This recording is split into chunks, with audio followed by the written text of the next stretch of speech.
Hey, Pretty Girl Club. So I came across this post today where it says that a homeless man in Atlanta gains widespread attention after posting online that he needs a place to stay, and over 1,000 women offered to help him. So he says, recently lost my home, just need a place that is a reasonable price so I can get back on my feet. Tired of sleeping in Atlanta shelters. Very quiet person and stay to myself, work a job, and also have a clothing line.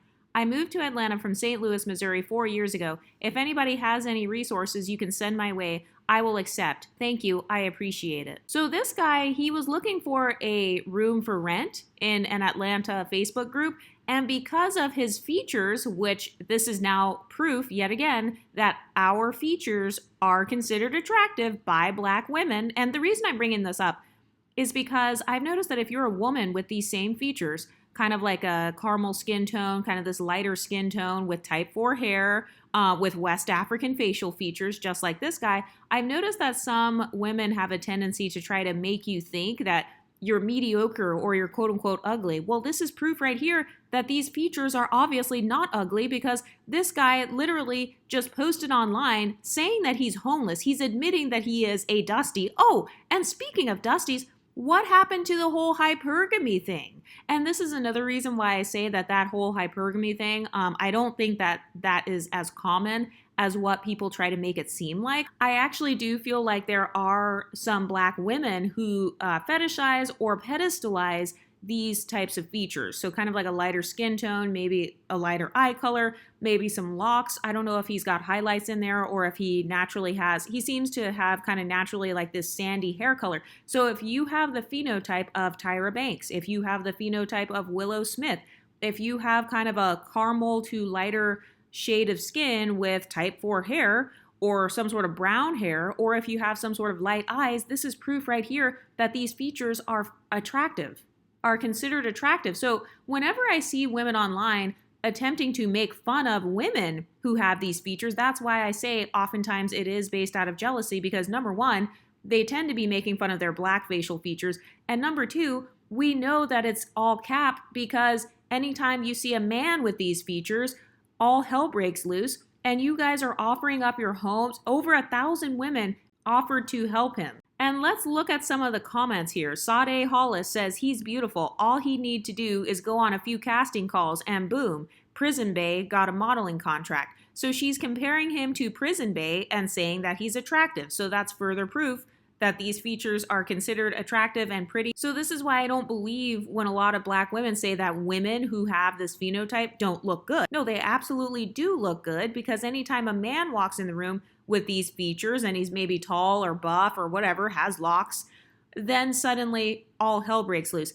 This person says that's a stud. So I find it interesting how this commenter feminizes him and says that, you know, he's not a man, he is a woman that is dressed up as a man. So this reminds me of how a lot of people in the Black community associate Exoticals with having feminine privilege or heightened femininity. And I've noticed this because even me, anytime somebody has tried to critique my channel, they randomly bring up my femininity, they bring up the femininity of the women I use on this channel. And now, even in this comment section, you've got a random person trying to feminize him. So this is further proof of the internalized masculinization of unambiguous dark-skinned mono Black women with 4C hair. Because I've noticed when you've got a light-skinned Black man with type 4 hair and West African features, and then he happens to have light eyes, you're feminizing him. But then anytime I have shown pictures on this channel of his same exact phenotype, but on a woman, and she's dark skinned with type 4 hair, then suddenly I've got Black women in my comment section saying that she looks ugly or she looks masculine. So once again, this further proves my point that if you have that exotical phenotype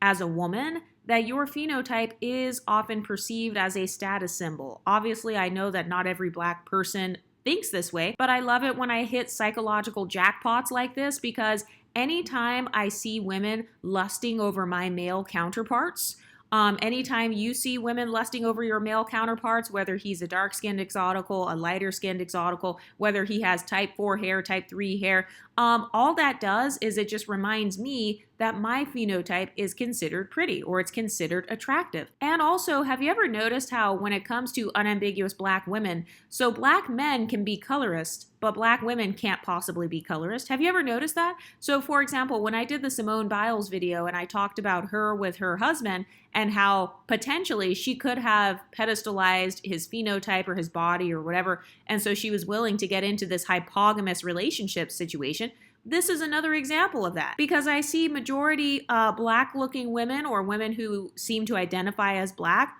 in the comment section kind of like fiending over or thirsting over this guy. And so I really do think that a lot of women who make arguments against this community, number one, they're very male-centered, and number two, I've also noticed that a lot of women are willing to drop their standards if the guy looks like this, or, you know, kind of like Chris Brown. I thought Chris Brown was a colorist and he was like abusive and stuff. What happened to all that social justice? Oh, what? It went out the window because you like how he looks, to the point where now you're paying $1,000 just to get a picture with him? So I've noticed the same thing happening here. And this also relates to Exoticals, because see how this man is basically homeless, or he's admitting that he's homeless and that he's been sleeping in shelters, and basically he is getting offered places to stay. And I've noticed that if you're a woman with this phenotype, a lot of women will actually get jealous because they assume that you can do the same thing. But I really do feel like pretty privilege really is a thing. I do think it exists in the case of men, but maybe in a different way.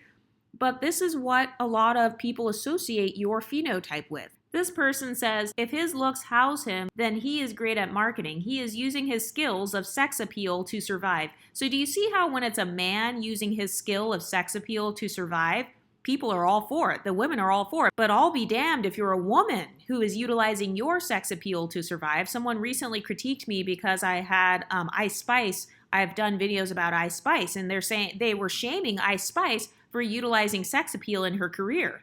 But now you've got a man doing it. He's posting his photos with dreads and stuff, and then women are falling for it hook, line, and sinker, and this woman is actually calling it out. She said, he is using his skills of sex appeal to survive. People are reaching out to help him for the wrong reasons, maybe. However, I have seen plenty of homeless people out here with and without resources. That goes without help, not even worth the look at the stoplight. But somehow he is different. And with that being said, I hope he receives any beneficial support and resources he needs. And I hope he uses those resources to provide himself better opportunities, and I hope no one is victimized or harmed while being a helping hand. So this woman is basically supporting utilizing pretty privilege or seduction tactics to survive or to thrive or to, I don't know, get free discounts on housing or to achieve financial success. So this scenario is actually proof that if you're a woman with this same phenotype, imagine being a woman with this phenotype. And then let's say a woman were to post on, Atlanta rooms for rent, oh, I need a place to stay. You already know that you would have probably thousands of black men in your DMs offering you a place to stay. So why is it that suddenly when it comes to black female content creators, they don't want to acknowledge this fact? Or if we do try to acknowledge our quote unquote privilege, or if we do bring up the fact that, hey, these phenotypes actually are not considered mediocre, then suddenly we're colorists. So my question for the colorism police is, so is this colorism? Him getting 1,000 places, him getting 1,000 black women helping him or, offering him a place to stay and sending him messages saying things like, where you at, boo? So is that an example of colorism? Because I haven't heard anyone say that it's colorism when it comes to men or when it comes to certain men being pedestalized. But have you ever noticed that when it comes to the male gaze, and let's say that he was a woman, let's say that it was a woman that had the same phenotype and then she gets 1,000 DMs, how much you want to bet there would be tons of unambiguous black women saying, oh, this is light-skinned privilege at its finest. Oh, yeah, this is an example of colorism. If it would have been a dark-skinned black woman, nobody would have helped her. She would have been out on the street. But why don't I see the same energy when it comes to men? Why don't I see those same women fighting against colorism against men, whether it's fighting against colorism with dark-skinned black men, light-skinned men? I don't see that same energy. Why not? Oh, it's because at the end of the day, a lot of the colorism content is centered around the male gaze. It's centered around social status. It's not about social justice. But what do you ladies think? Let me know in the comment section and I'll talk to you next time. Stay pretty, ladies.